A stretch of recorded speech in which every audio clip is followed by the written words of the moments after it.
Hello guys, अस्सलाम वालेकुम। Welcome to एटीज कोड वर्ल्ड। आज के हमारे सी प्लस प्लस के ट्यूटोरियल में हम देखने वाले हैं इफ़ एल्स लेडर स्टेटमेंट्स और नेस्टेड इफ़ एल्स स्टेटमेंट। तो इससे प्रीवियस वीडियो में मैंने आपको इन दोनों का थ्योरेटिकल पार्ट बता दिया था और जिसमें मैंने आपको बताया था कि इफ़ एल्स लेडर स्टेटमेंट हम तब लेते हैं जब हमारे पास मल्टीपल कंडीशंस होती हैं या मल्टीपल चॉइसेस होती हैं जिनको हम चेक करना चाहते हैं कि हमारी जो इनपुट है या हमारे प्रोग्राम की जो कंडीशन है वो कौन सी कैटेगरी में या कौन सी कंडीशन में फॉल करती है, तो उस हिसाब से हम आउटपुट चाहते हैं। तो इफ एल्स लेडर स्टेटमेंट को समझने के लिए मैंने एक सिंपल यूज केस लिया है जिसमें कि हम यूजर से मार्क्स का परसेंटेज ले रहे हैं और उसको ग्रेड वाइज डिवाइड कर रहे हैं। तो सबसे पहले मैं आपको ये यूज केस बता देता हूँ कि जब हमारे यूजर का जो परसेंटेज है वो 85 से 100 होता है तो हम उसको A प्लस दे रहे हैं। सिमिलरली 70 से 84 तक हम A दे रहे हैं और 40 से 49 तक हम उसको C दे रहे हैं और बिलो 40 हम उसको फेल कह रहे हैं। और इस ट्यूटोरियल में हम इफ एल्स लेडर के साथ हम रिलेशनल और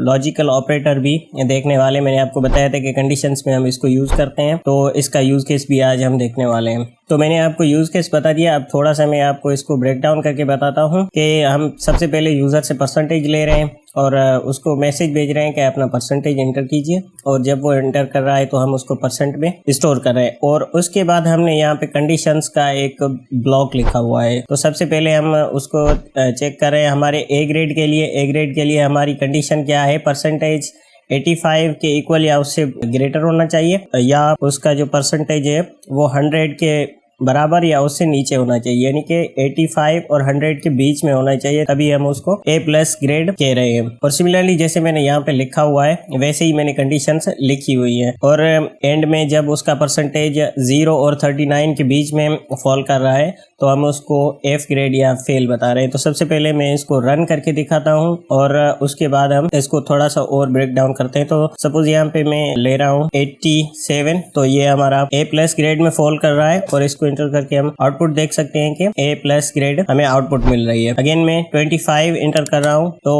25 पे हमें F ग्रेड बता रहा है, यानी कि हमारी जो सबसे नीचे वाली स्टेटमेंट है वो एग्जीक्यूट हो रही है, वो कंडीशन मीट हो रही है। राइट, तो अब इसको मैं थोड़ा सा और हम ब्रेक डाउन करते हैं। तो सबसे पहले जब यूजर अपना परसेंटेज इंटर कर रहा है तो हम उसको 1 बाय 1 कंडीशन में चेक कर रहे हैं। अब ये काम कैसे करता है कि सबसे पहले हमारी जो फर्स्ट कंडीशन है ये चेक होती है, यानी कि A प्लस वाली। तो अगर यूजर ने कोई नंबर ऐसा इंटर किया जो इस कंडीशन से मीट नहीं हो रहा तो सिमिलरली हमारी दूसरी कंडीशन चेक की जाती है, और ऐसे ही अगर दूसरी भी नहीं मीट होती तो तीसरी चेक की जाती है और फाइनली हमारी लास्ट तक जाती है। और जहां तक हमारी कंडीशन मीट हो जाती है तो जो हमारा प्रोग्राम है वो नीचे एग्जीक्यूट नहीं होता। अब जैसे कि मैंने A प्लस में आपको बताया कि सबसे पहले ये कंडीशन चेक की जाती है। अगर ये कंडीशन यहीं तक मैच हो रही है तो जो हमारी नीचे का जो कोड है वो एग्जीक्यूट नहीं होता और सिंपली हमें जो हमारी फर्स्ट कंडीशन की जो आउटपुट है वो हमें मिल जाती है। अगर ऐसा नहीं होता तो 1 बाय 1 ये सारी कंडीशन चेक की जाती है और जहाँ पे कंडीशन मैच होती है तो उसके अकॉर्डिंग हमें आउटपुट मिलती है।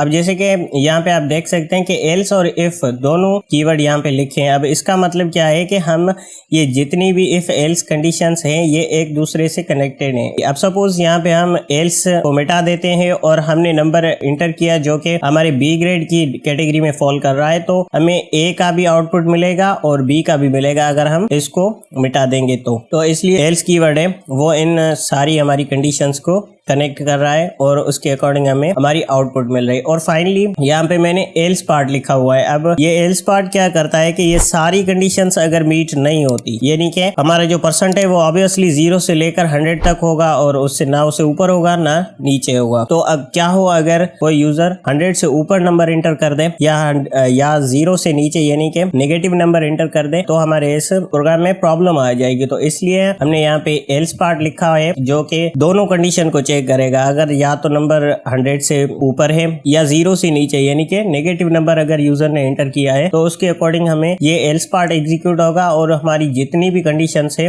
वो मीट नहीं होंगी। अगर ऐसा होता है कोई भी कंडीशन हमारी मीट नहीं होती तो सिंपली हमारा जो कंट्रोल है वो एल्स पार्ट में चला आएगा और हमें ये आउटपुट मिलेगी कि यू एंटर्ड इनकरेक्ट नंबर। अब इसको मैं आपको चेक करा देता हूँ। सपोज मैं यहाँ पे 120 इंटर कर रहा हूँ, तो यहाँ पे आप देख सकते हैं कि यू एंटर इनकरेक्ट नंबर आ रहा है, यानी कि हमारी जो एल्स वाली कंडीशन है ये एग्जीक्यूट हो रही है। यानी कि जितनी भी हमने यहाँ पे कंडीशंस लिखी है उसमें जो मैंने नंबर डाला वो किसी भी कंडीशन में फॉल नहीं कर रहा। अब अगेन मैं इसको रन करके इस बार मैं नेगेटिव नंबर इंटर कर देता हूँ। सपोज 78 में इंटर कर देता हूँ नेगेटिव, तो ये भी हमारी किसी कंडीशन में फॉल नहीं कर रहा, तो इसलिए भी हमारा जो एल्स पार्ट है वो एग्जीक्यूट हो रहा है और हमें जो आउटपुट मिल रही है वो ये इस एल्स पार्ट वाली मिल रही है। तो ये होता है हमारी इफ एल्स लेडर स्टेटमेंट का यूज। अब देख लेते हैं नेस्टेड इफ एल्स कंडीशन को। तो इसको मैं कमेंट आउट करता हूँ और नीचे वाला कोड अनकमेंट करते हैं। तो यहाँ पे हम इंटीजर में नंबर स्टोर कर रहे हैं और यूजर को मैसेज भेज रहे हैं कि आप नंबर इंटर कीजिए, और यूजर नंबर इंटर कर रहा है तो उसको हम नम में स्टोर कर रहे हैं। और उसके बाद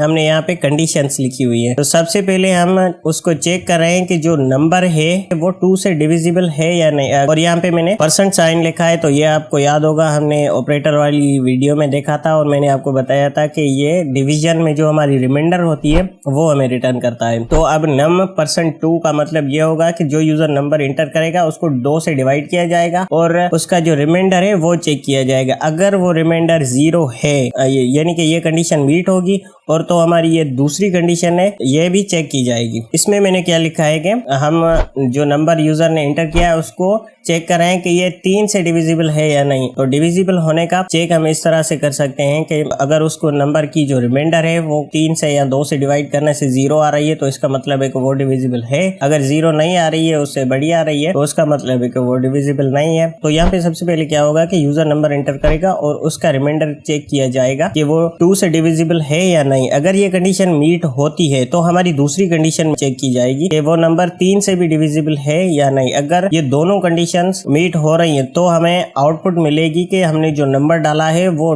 2 से भी डिविजिबल है, 3 से भी है और 6 से भी है। 6 से क्यों? क्योंकि ये मैथमेटिक का रूल है कि जो नंबर 2 और 3 दोनों से डिविजिबल होता है वो 6 से भी होता है। और अगर ऐसा नहीं होता यानी कि नंबर सिर्फ 2 से डिविजिबल है, 3 से नहीं है, तो ये हमारी जो कंडीशन है ये चेक की जाएगी। लेकिन ये अगर मीट नहीं होती तो हमें ये आउटपुट मिलेगी। यहाँ पे जो मैंने एल्स पार्ट लिखा है, अब ये एल्स पार्ट किसका है? इस इफ स्टेटमेंट का। यानी कि अगर ये कंडीशन मीट नहीं होती तो हमारी सिंपली ये एग्जीक्यूट होगी और हमें आउटपुट मिलेगी कि नंबर जो आपने इंटर किया है वो सिर्फ 2 से डिविजिबल है। और उसके बाद फाइनली मेन कंडीशन है वो यहाँ पे क्लोज हो रही है। और उसके बाद मैंने यहाँ पे एक और एल्स स्टेटमेंट लिखी है। अब ये कब एग्जीक्यूट होगी? ये तब एग्जीक्यूट होगी जब हमारी फर्स्ट कंडीशन यानी कि 2 से डिविजिबल होने या ना होने की कंडीशन है ये चेक की जाएगी। अगर ये कंडीशन ट्रू नहीं होती तो सिंपली हमारी नीचे वाली कंडीशन भी मीट नहीं की जाएगी, क्योंकि जो हमारी मेन कंडीशन है वो ही मीट नहीं हो रही तो नीचे वाली कंडीशन मीट